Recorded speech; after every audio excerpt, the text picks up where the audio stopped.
नमस्कार. आज रत्नागिरीमध्ये आलोय. आमचे मित्र उदय सामंत साहेब यांच्या सांगण्यावरून एका स्पर्धेच्या बक्षीस समारंभासाठी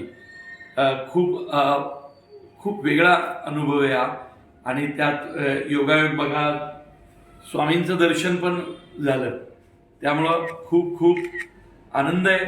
देऊळबंद 2 तुम्ही सगळ्यांनी पाहिलाय. 100 कोटी क्रॉस केले.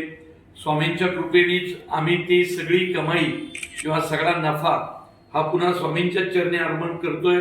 आत्महत्याग्रस्त शेतकऱ्यांच्या मुलांच्या शिक्षणासाठी आपण ते सगळे पैसे देऊ टाकतोय, कारण ती स्वामी सेवा आहे सगळी, आणि ते सगळं स्वामींच्या कृपेनेच आहे. देऊळबंद 3ची घोषणा इथून केली आणि उदय सामंत साहेबांची खूप इच्छा होती की प्रवीणजी कोकणात तुम्ही केलं पाहिजे, कोकणात केलं पाहिजे. त्यामुळं गुहागर, रत्नागिरी अशा भागात करेल. आणि त्या सुरुवातीच्या भागात बऱ्यापैकी इकडचे जे आर्टिस्ट आहेत आणि कलाकार आहेत त्यांनाच त्याच्यात संधी दिली जाईल पहिल्या भागात, कारण 2 भागात होणार आहे. एक कोकण आणि नंतर अमेरिकेमध्ये आम्ही उरलेलं शूटिंग करतोय. तर चला, स्वामींच्या साक्षीने आज तेही झालं, त्याबद्दल धन्यवाद. देऊळबंद 2 हा संपूर्ण महाराष्ट्राने नाही तर जगभर सगळ्यांनीच डोक्यावर घेतला सिनेमा. अजूनही ज्यांनी पाहिला नसेल पाहून घ्या. एक वेगळा अनुभव आहे. अजूनही थिएटरमध्ये आहे.